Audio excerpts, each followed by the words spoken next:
Hello guys, today we're also going to take a look at the EU Masters Semifinals, the first round, which was LDLC OL versus AGO Rogue, which is the academy team of Rogue.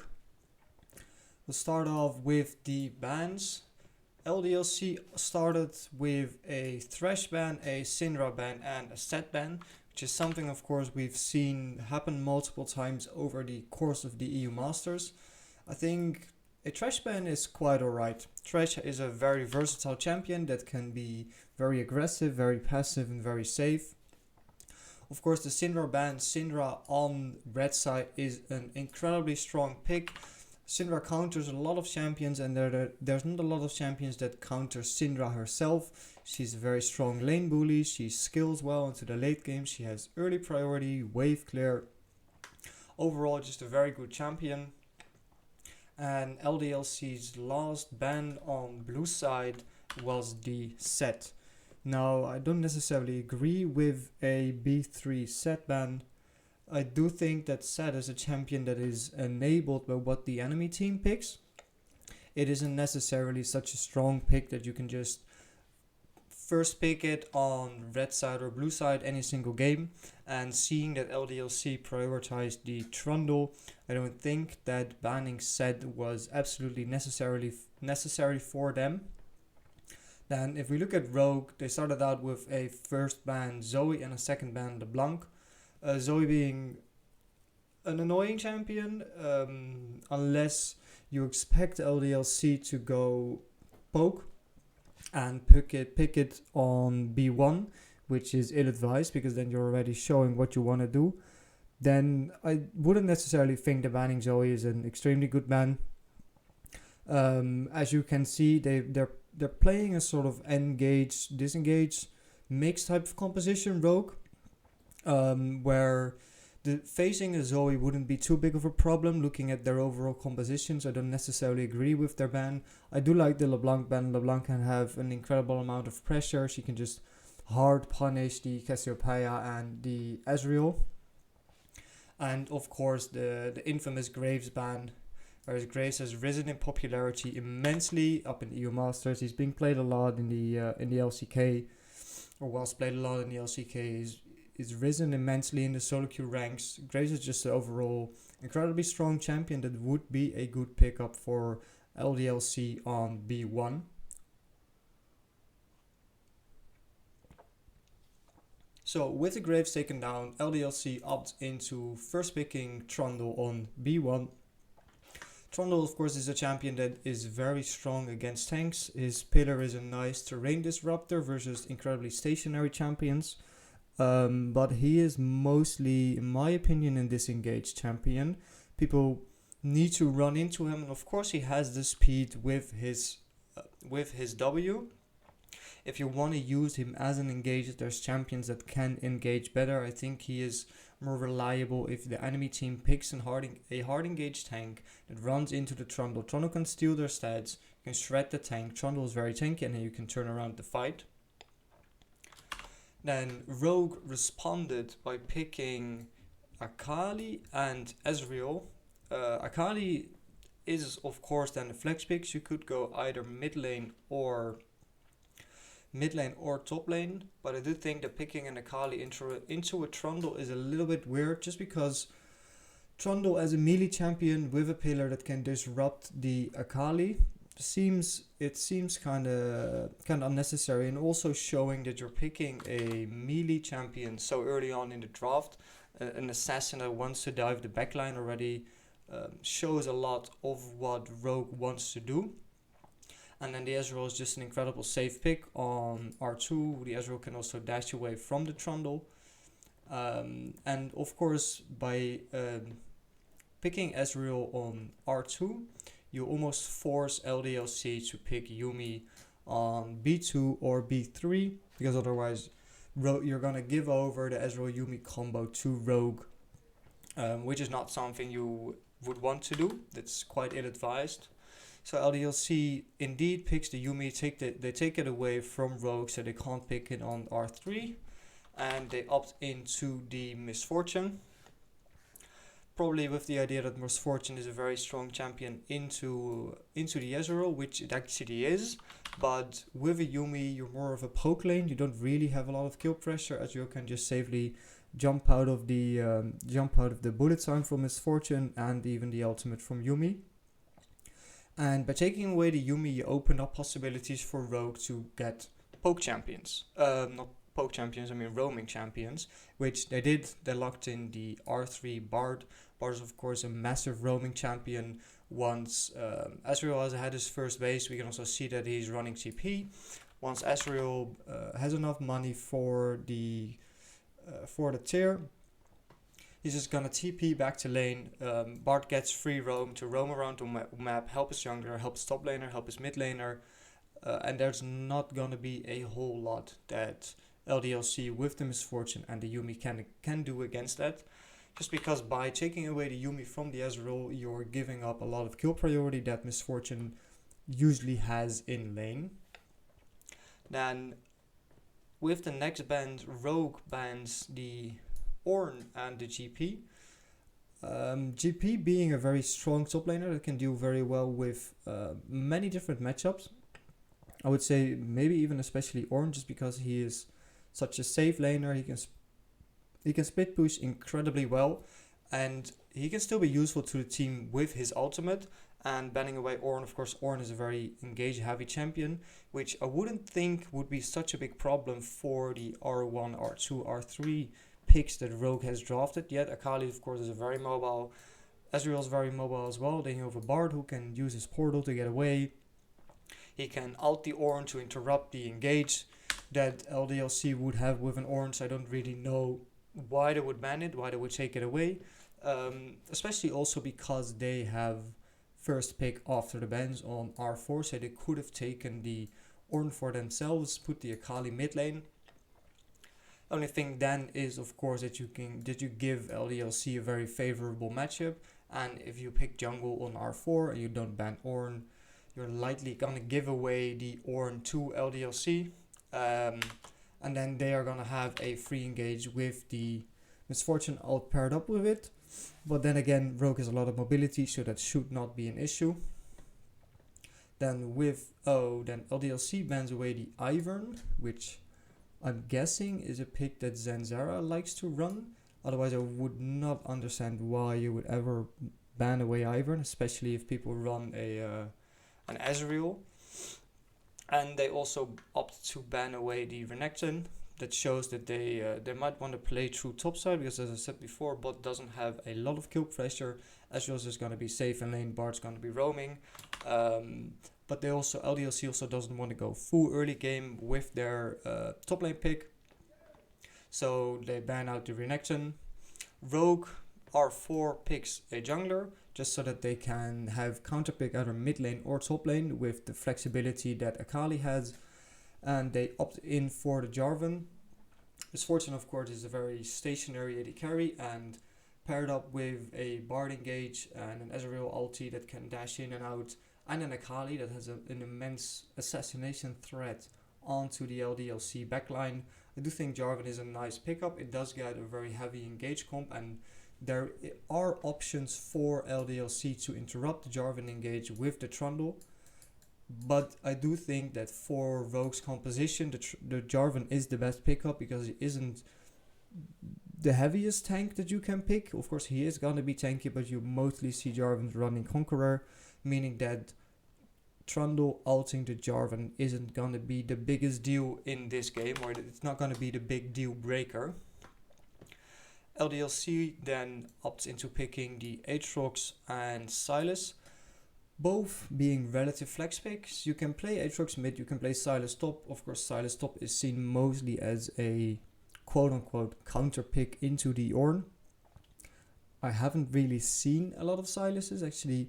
Well, of course they win the 1v1 matchup, but in team fights, Ornn team compositions are usually heavy engage, and Sylas is a melee champion, so if you then steal away the Ornn ult, you engage with your stolen Ornn ult as Sylas onto the enemy team, there's a big chance you're going to be running into the enemy team 1v5. So in that regard, I wouldn't like the Sylas as a pick into the Ornn, but of course Ornn was banned away by Rogue itself, and then having the Aatrox, having the Sylas gives Trundle 2 lanes to play throughout, and of course Sylas stealing away the Jarvan ult, stealing away the Bard ult, stealing away the Ezreal and the Akali ult can be very useful.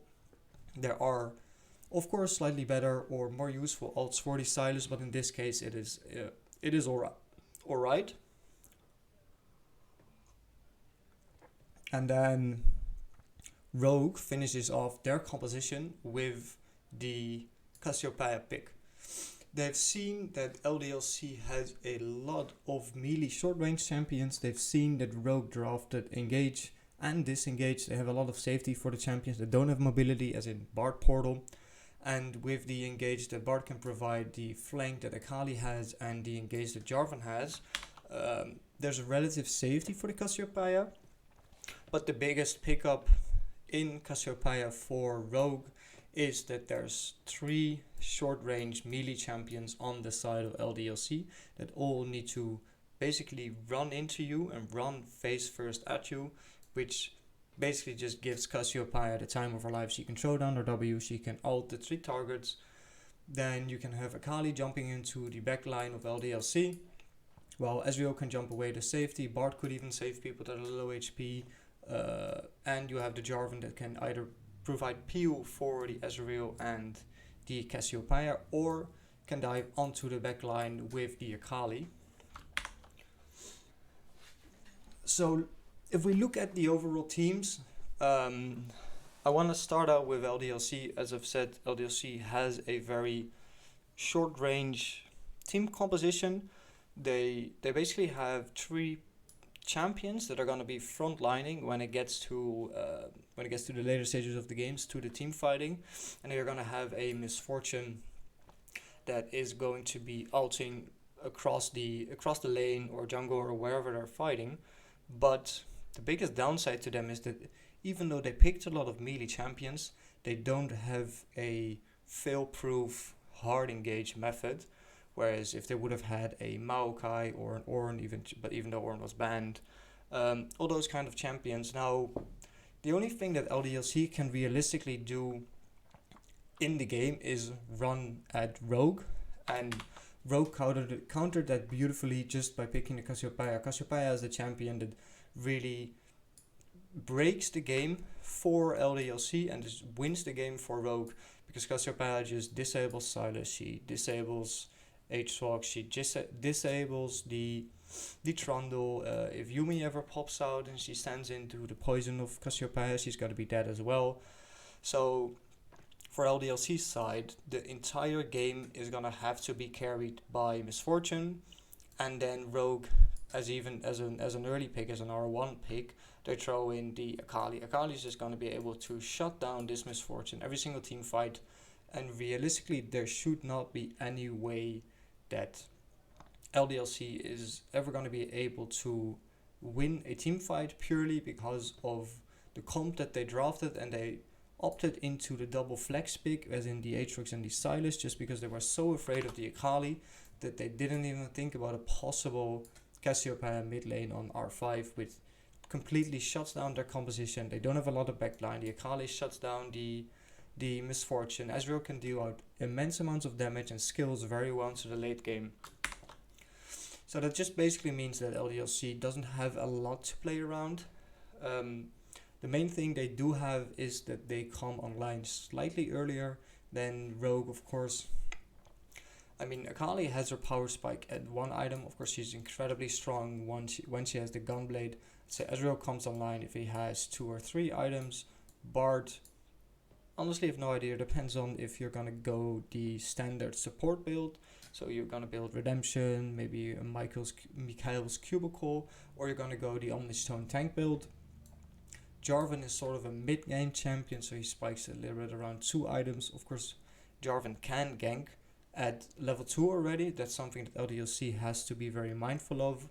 But in later stages of the games, he does tend to get outskilled by many champions in the game. But then Rogue have the Cassiopeia that really gets on land once she has the Tear stacked, once she has the Rylai's Crystal Scepter and the Liandry's Torment, then the Cassiopeia is just gonna shred everybody. Jarvan is gonna be tanky anyway, and even though Akali really hard spikes at one item, that doesn't mean, similar to LeBlanc, doesn't mean that she's gonna be incredibly useless once she has more items than that. Trundle is sort of a similar story as the Jarvan, whereas there is possibilities for Trundle to gank early with the pillar, with the disrupt, with the W movement speed. His bite does a lot of damage as well. And especially if he's versus a tank, the Trundle, he's gonna scale very hard just because of the natural usefulness that he has versus a hard engaged tank champion. Misfortune, let's put it down. So I'd say Trundle skills at like 3 items, he gets really tanky. And even if he builds support items, he's still going to be incredibly tanky. Misfortune also scales at 2 to 3 items. When she has the 3 BF sword items, she does a lot of damage. The crits hurt a lot, the bullet time hurts a lot. I have no idea when Yuumi spikes. I would suppose that if you go to support items, she's going to be relevant all game long, same as with Bard. But if you go to full AP, she's of course going to scale massively into the late game, but then it's more a poke-centered Yuumi build and not a full supportive Yuumi build, and I suppose that she's going to go the full supportive one just to be able to protect the Misfortune from the onslaught that the Akali is going to bring.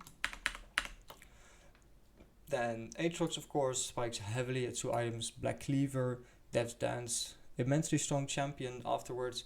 He might build tank, he might build off tank, but he's gonna get outskilled by a lot of other top laners, mid laners, junglers and AD carries that there are in the game. And Sylas also spikes around 2 to 3 items. Then he has his 40-45% CDR. He can keep on fighting, he can stack the Conqueror, even in late game team fights, level 16 with a Lucky Cloud Drake, he can use his ultimate twice in a fight. But overall, in the face of this game, the only champion on the side of Rogue that is really gonna get hard outskilled is the Jarvan versus the Trundle, but Jarvan is still gonna fulfill his purpose in the composition, and Jarvan is still gonna be very useful for the side of Rogue, whereas the Trundle is, while being on theme with the Aatrox and the Sylas, it's all completely countered by the Cassiopeia. So it doesn't even matter that the Jarvan gets outskilled. Jarvan could have basically been any kind of hard engaged champion, and Rogue would have still won the game. So that's not a good thing to see when you're an LDLC fan. The only issue that there is for Rogue is that they need to stall out the game. They need to wait out the game a little bit until they have their item power spikes. They can properly team fight. So there is a small chance for LDLC where the Trundle can play through either mid lane with the Sylas, or they can play through top lane with the Aatrox, and that they are gonna snowball out of control.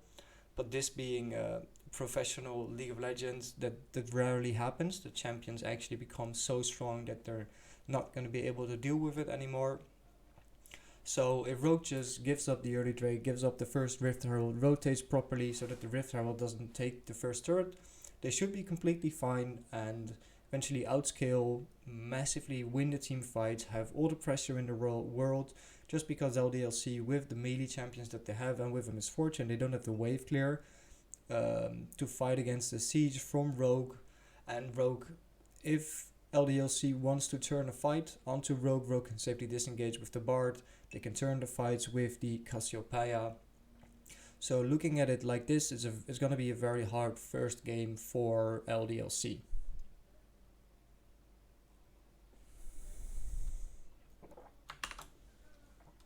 Then on to game number 2.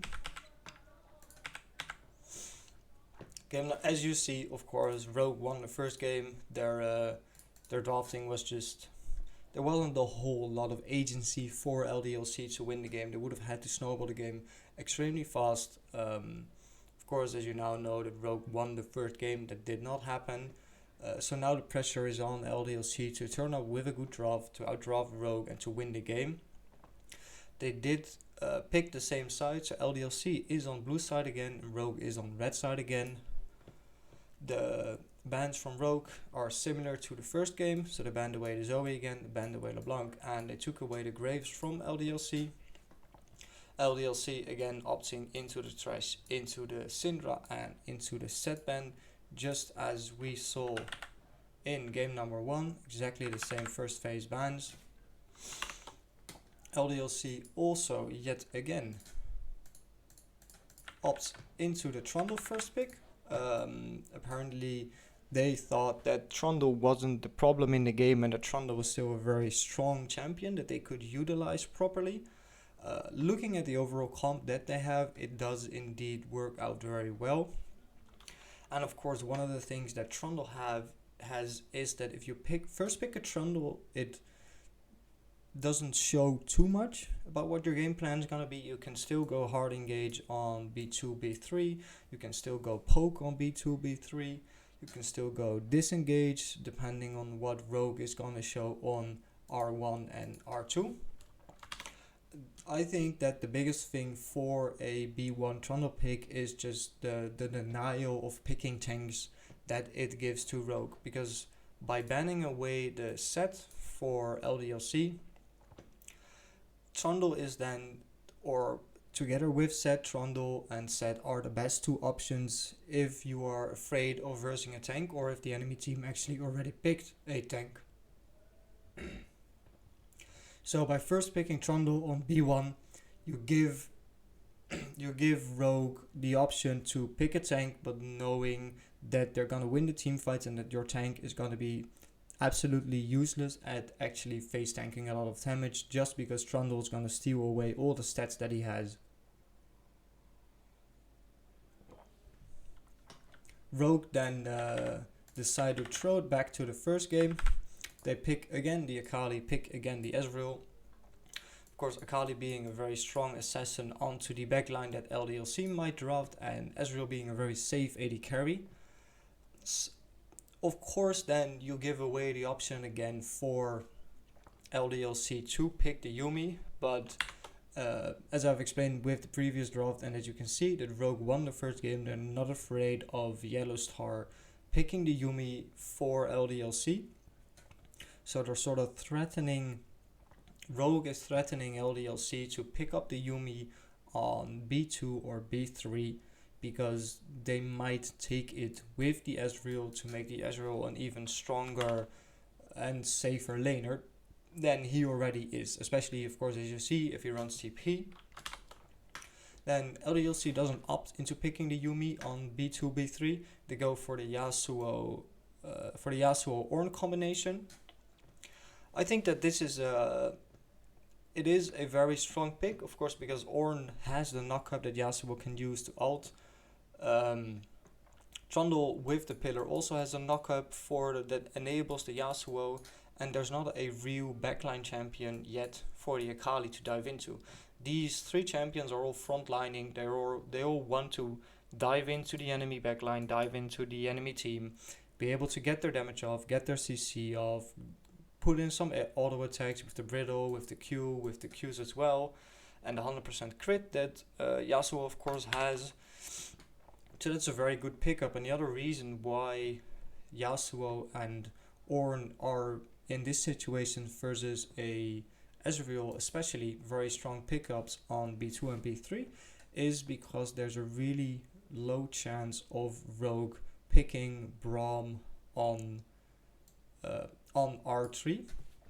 And the main reason for that is because Braum is not a good champion if you want to pair it up with an Ezreal. Ezreal has already a lot of safety built into his kit with the Arcane Shift, and with Ezreal not building Critical Strike, he doesn't build too much attack speed. It's not the lane bully that it can be. Then you're basically only picking the Ornn to only picking the Braum on R3 to counter the knockup that the Ornn can have. But then once Braum has thrown up his shield, LDLC could pick, for example, the Misfortune, and then the only pressure on LDLC is to not layer the Ornn ult with the Misfortune ult, so that once Braum's shield is down, they can just utilize it. And of course, similar to what Rogue did in the previous game, if you pair up Ezreal with a roaming support, the Ezreal is going to be safe in lane again, and Braum also wants to be safe in the lane and jump to his AD carry and protect his AD carry, which isn't necessarily with the Ezreal pick. So by picking Ezreal with all of the other AD carries being up, blind picking the Ezreal, Rogue has made the draft at least a lot harder for themselves, just because LDLC recognized that it's very hard to pick a Braum with an Ezreal, so that basically gives the Ornn and the Yasuo free reign into the bot lane or into later stages of the game where they want to go team fight.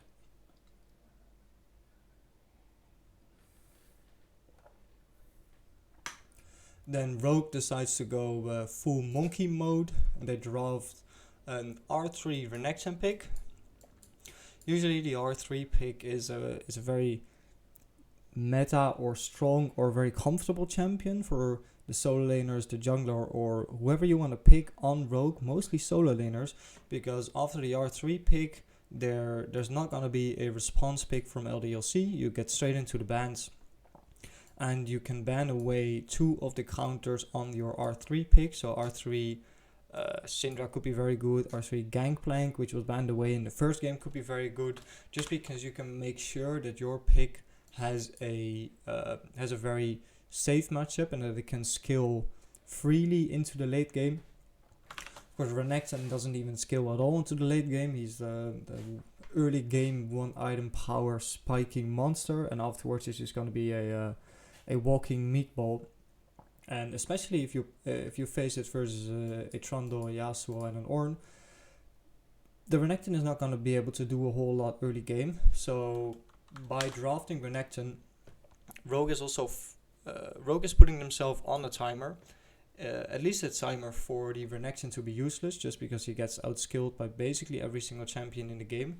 And the second thing that it does is, if you have a Renekton in a solo lane as Rogue, you also need a slightly early or a gank heavy jungler to pair it up with the Renekton, because if the enemy team picks a better jungle solo lane combination than you have with the Renekton, then your Renekton is not even going to be useful in the early game. Maybe he can snowball the 1v1 matchup, but as all these players know what to do, they know how to play safe, they know how to manipulate the wave.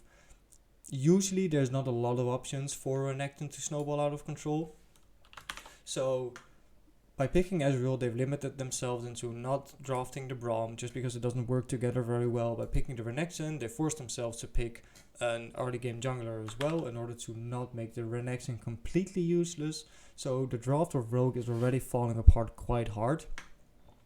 They then, instead of banning away more scaling, they opt into banning 2 more supports. So Lulu, of course, Lulu has a lot of safety, and the Bard, similar story, also a lot of safety, could engage as well with the ult. But a Lulu wouldn't necessarily be a massive issue, looking at that they have an Akali that can jump onto the backline, having a Renekton that wants to flank, that wants to double dash, flash onto the backline.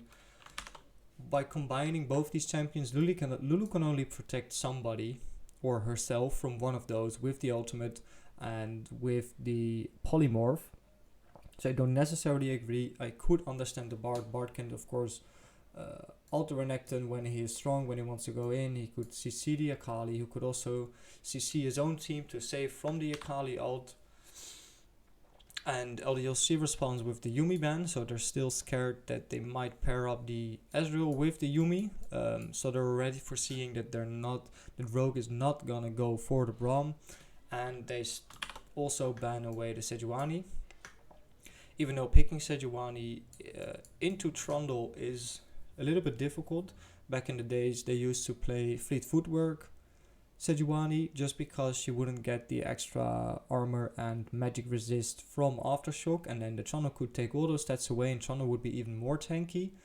And the Sejuani pairs up really, really, really well with 2 melee solo lanes, as in the Akali and the Renekton. Both of those can stack up the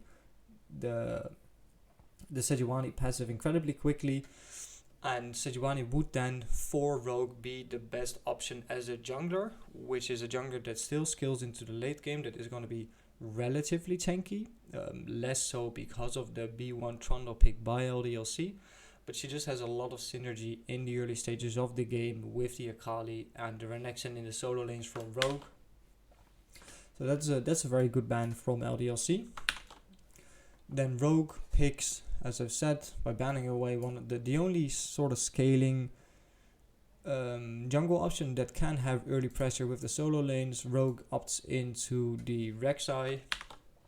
She falls into the same category as Lee Sin and Elise, whereas Lee Sin and Rek'Sai are still useful at level 6. Elise is already sort of at peak performance at level 5, just because she has access to her ultimate from level 1, because it's only the transform, and Rek'Sai together with Renekton are two of those incredibly snowbally champions that need to get ahead in the early game in order to be able to accomplish anything in the mid game and even into the late game.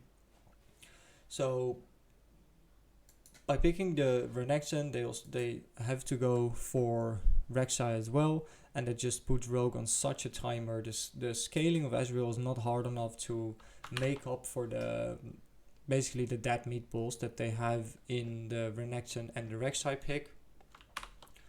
And LDLC even puts an even harder burn onto the draft by picking Braum themselves.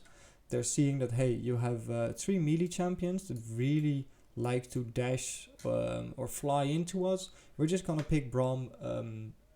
I'm gonna hit 1 Q, 1 auto attack on any of your melee champions. We're gonna turn focus on them, stun them, insta kill them, and even to round it off, as Rogue has already shown their solo lanes and only not their support, they're picking the Cassiopeia, because Rogue made the same mistake that LDLC made in the first game. They have 1 melee, 2, 3, and eventually even 4 melee / short range champions, and LDLC just picks a Cassiopeia, even though Cassiopeia is going to be alone in the backline because the other 4 champions of LDLC want to run in. Braum, of course, could give her some safety, but Braum would much rather be in the front line knocking up people for the Yasuo as well. But Cassiopeia with her W, with her ultimate, she has enough safety to be safe versus the picks that Rogue has drafted. And of course, if the entire team of LDLC is going to be on one line, there's not anything that Rogue could do against it. To try to save their draft, Rogue try to go with on the R5, they try to go for Rakan. So they're trying to pair the Renekton, Akali and Rek'Sai pick with a sort of fail-safe hard engage too that could also possibly play disengage when LDLC gets a good engage off. Of course, Rakan with his ultimate can also peel for the Ezreal, even though it's a lot less efficient as the peel that the Braum can provide. And the only good thing basically that Rogue have going for them is that you have 5 champions that have mobility and that can dodge out onto the Ornn ult that can come in. But once they've used their mobility spells, then it's just waiting for the knock-up of a Trundle, waiting for a Braum ult, waiting for a Miasma or ultimate from Cassiopeia when any champion in Rogue ever steps up. And then you just give a free engage to LDLC to basically shit stomp Rogue into the ground, just because their champions are so short range. The champions on LDLC hard counter anything that Rogue might try to do, and besides, and then to make matters even worse, they get hard outscaled. As I said, of course, with the previous, Trundle is a sort of mid-late game spiker. Akali similar, spikes hard at 1 item with the Gunblade, but also keep being relevant into the late game. Ezreal spikes at 2 or 3 items. Yasuo, of course, spikes at 2 items because he has 100% crit chance then. But even after his 2 item spike, he still scales incredibly well into the late game just because he can opt into the Bloodthirster, which gives him a massive shield. You could also go Hexdrinker if you want, just because the Akali and the Ezreal both do magic damage. well, of course Ezreal also does physical damage, but also partly magic damage. He can even build a frozen mallet to make sure that Rogue has no single way of escaping with the Miasma, with the Bramstones, with all the CC that LDLC has. Or of course, at 2 items, incredibly strong. Tanks are strong at 2 items as well. Level 13, level 14, once he starts to get the ornament upgrades for himself, for his team, the game is basically just going to be over. LDLC is already going to have won, and then to make matters even worse, they have a champion, as in Cassiopeia, that counters all 4 champions of the 5 that Rogue have drafted, and that is gonna outskill them very hard. Then, of course, Renekton, 1 item, possibly 2 items, depending on how efficient you can be at him and at what moment you have the 2 items. Rek'Sai basically falls off after he has his warrior, and the only champion that's going to be peaking at every single stage of the game is Rakan. Of course, Rakan's biggest spike, in my opinion, would be once he gets his Zeke's convergence.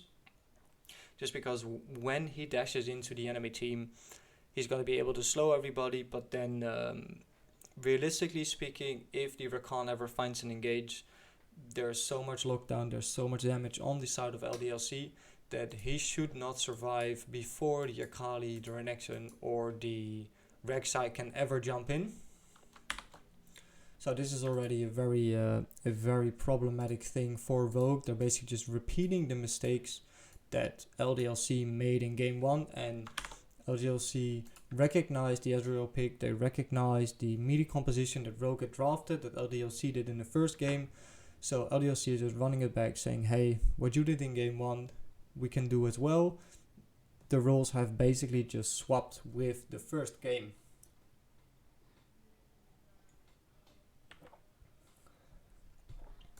And then, as expected, LDLC won the second game, just because their composition was there was not a whole lot that Rogue could do. Bans on LDLC side are yet again the same: the Thresh, the Syndra, and the set. This time LDLC did pick a hard engage tank, so this time the set ban actually makes sense, even though the hard engage tank pick on LDLC's side came in at B5. So they could have also opted to ban the set in the second rotation, but then of course there's a chance that Rogue might grab it in the early stages of the game. But seeing that Rogue picked the Yorn, they could have also left it open and opted to pick it themselves. Rogue, on the other hand, banned again the Zoe, again the LeBlanc, and they didn't feel like facing Trundle a third time, so they banned away the Trundle, leaving open Graves, which is, of course, as I said with the previous bans, a pick that has risen highly in popularity, that is becoming a lot stronger. It's being seen in solo queues, being seen at even higher levels of pro play, all the way up to Korea and China. So it is a surprise for me as well as was for the casters that LDLC did not pick the Graves on B1.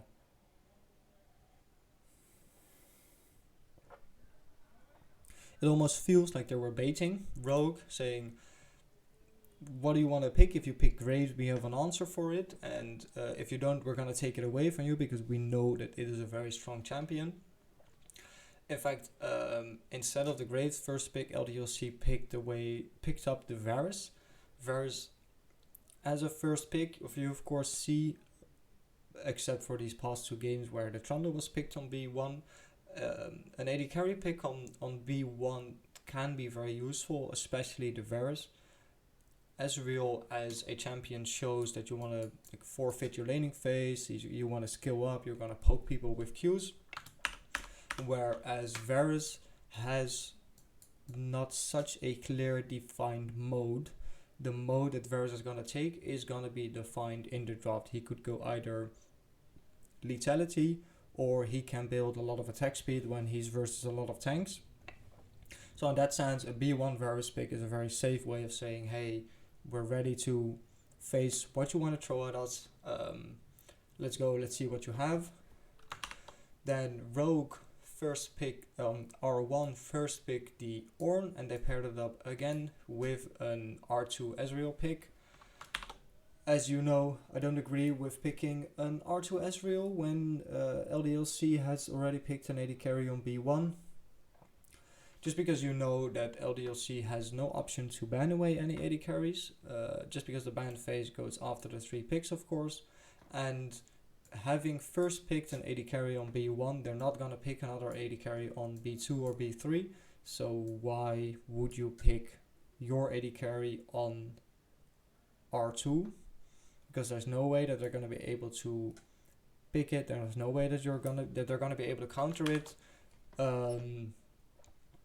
You can just pick a strong laner like they did with the Ornn. They could have picked up the Graves as well on R2 and then pick the Ezreal on R3, or pick a strong and safe solo laner that's still left up and then ban away the counters.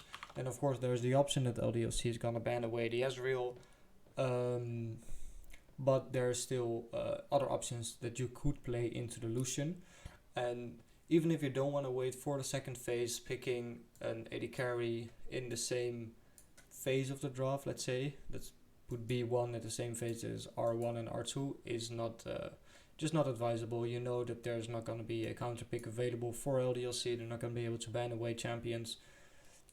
It's not the smartest thing to do.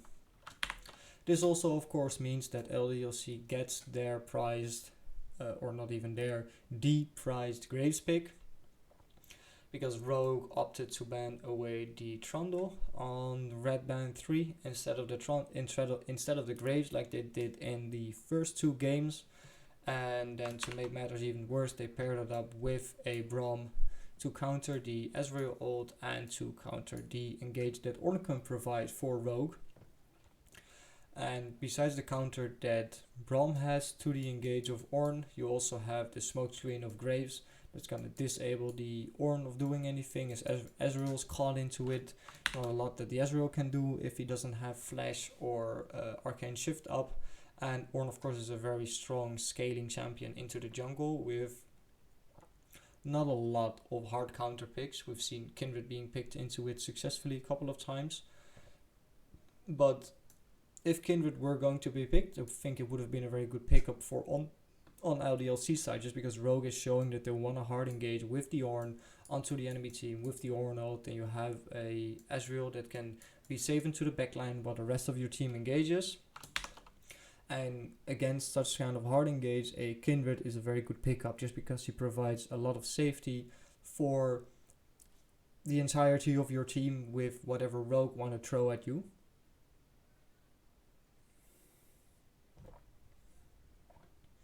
And then on R3, Rogue again picks the Bard.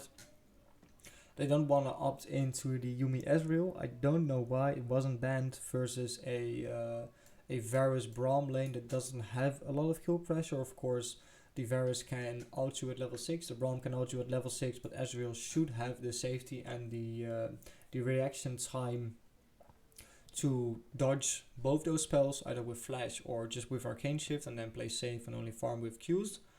But they opt into the Bard again, just so that they can have a strong roaming champion, just like in game 1, where the Bard is able to take over the game and to roam around to the other lanes while Ezreal's just farming safely until he has 2 items.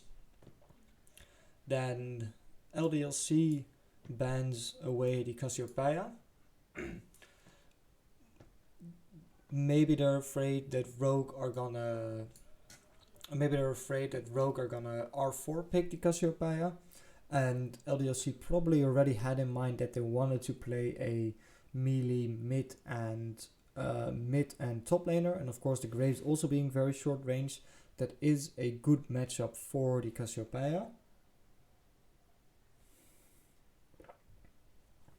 But then afterwards they banned away the Azir. Of course Azir does eventually is gonna outskill the Varus, is gonna outrange the Graves as well, is gonna outrange the Braum. But I would say that Azir is a more defensive, disengage type of champion. That Azir wants people to run into him then he can ult them away.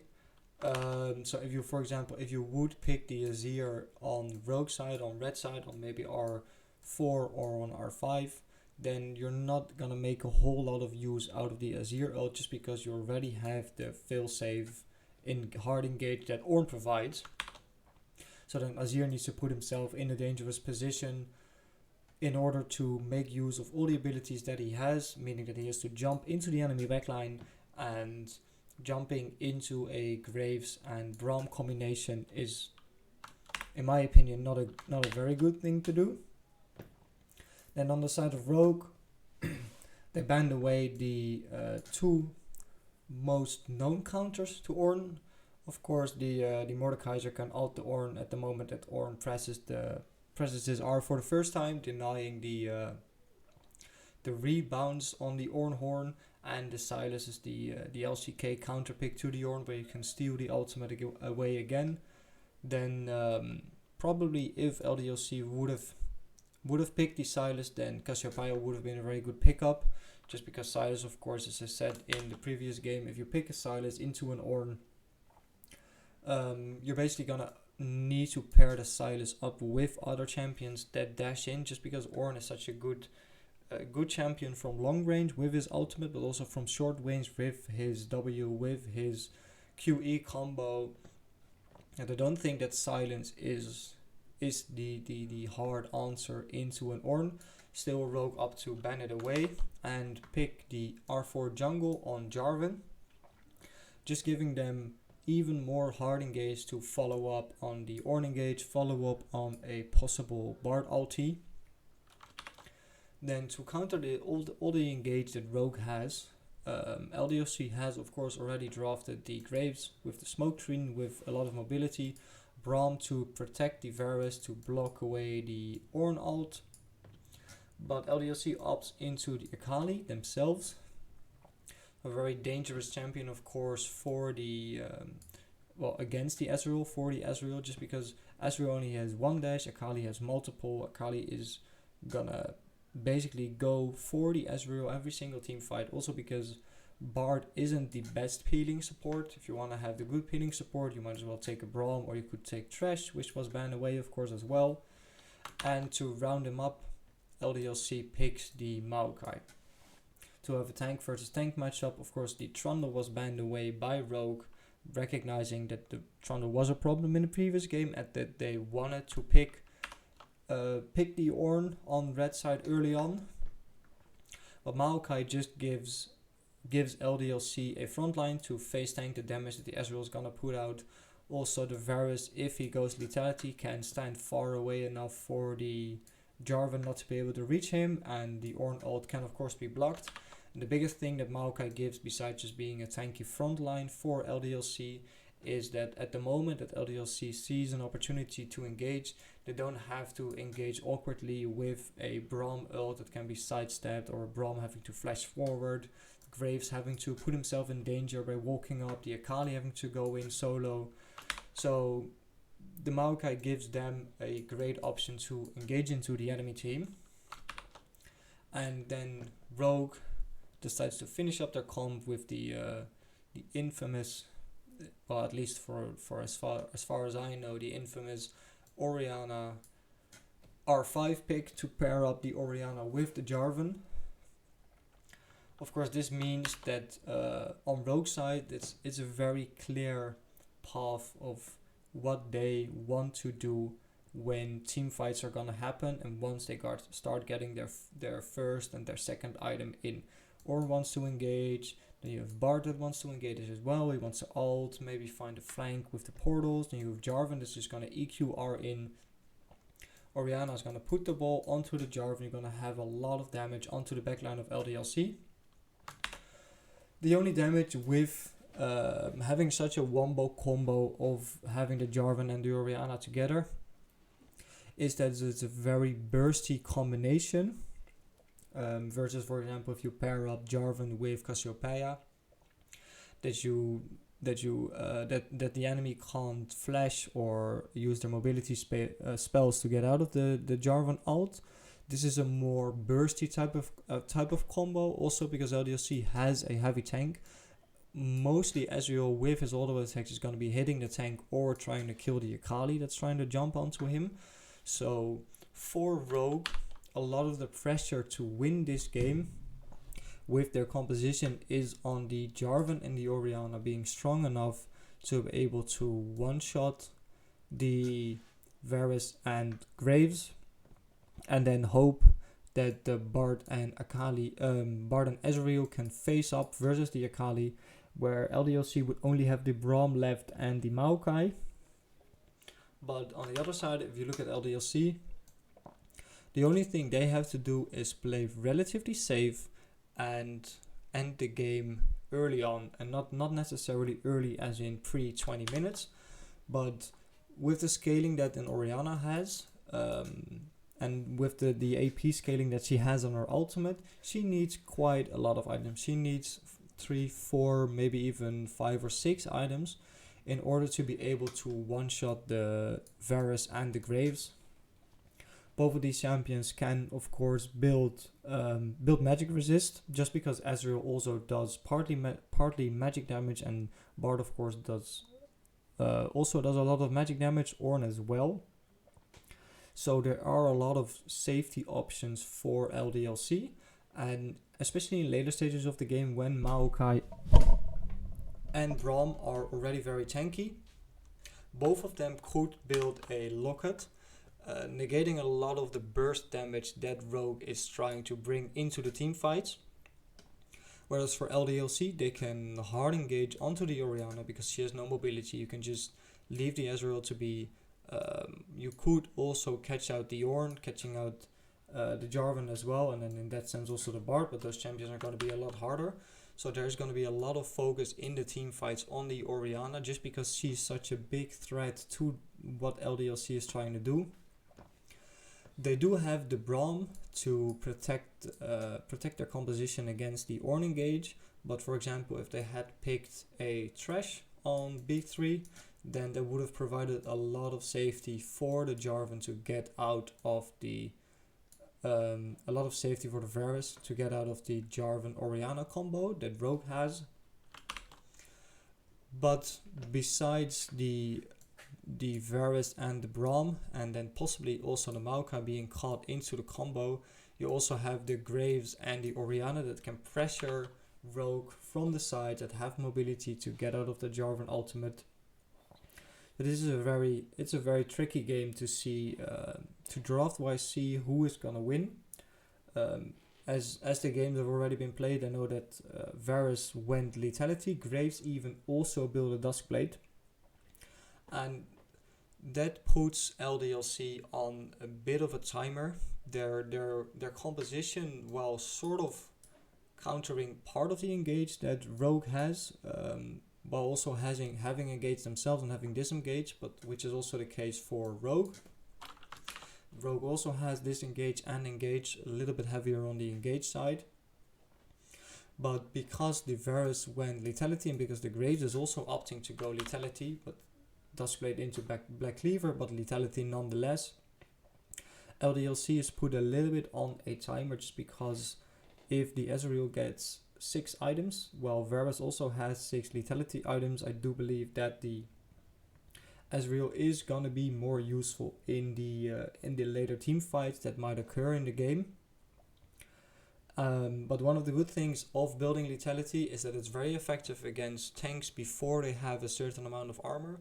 I believe that at level 18 it's about 300 armor, and maybe if the Graves even builds a Black Cleaver, if you pair it up with the Lethality from Varus, they're still gonna do a whole lot of damage until the Ornn and the Jarvan basically have 3 or even 4 armor items.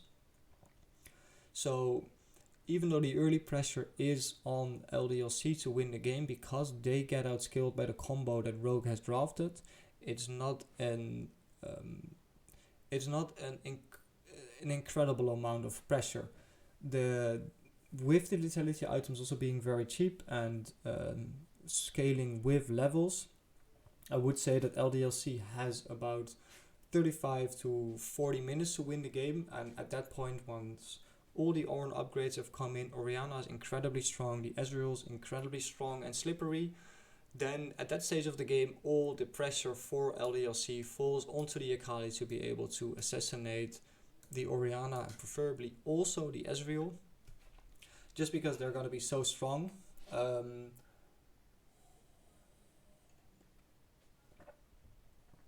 But with the amount of scaling that Rogue has, they're gonna have to give up a lot in the early game in order to make it to the late game. And LDLC has quite the snowbally composition.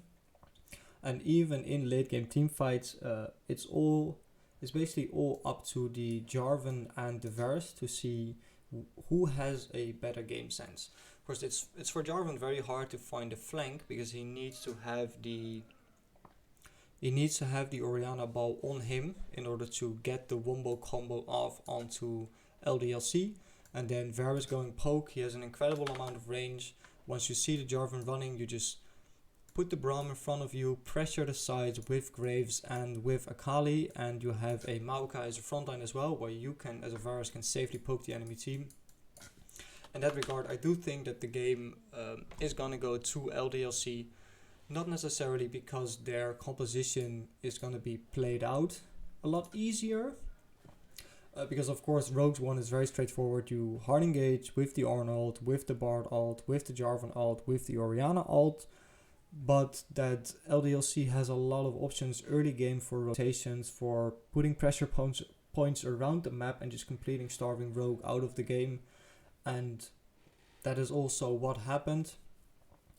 Possibly, I think if Rogue would have picked a little bit more early agency into the game, not go for the Jarvan Orianna combo that can be very dangerous, of course, in the early stages, with Jarvan being able to gank at level 2. But if they picked something maybe a little bit more aggressive, maybe something that gets online a lot sooner or that has consistent damage, possibly even a Corki that can just jump away from the assassination of an Akali, that Rogue would have taken the win. But LDLC won, so they're on to the grand finals of the EU Masters. Thank you guys very much for watching, and I hope to see you next time.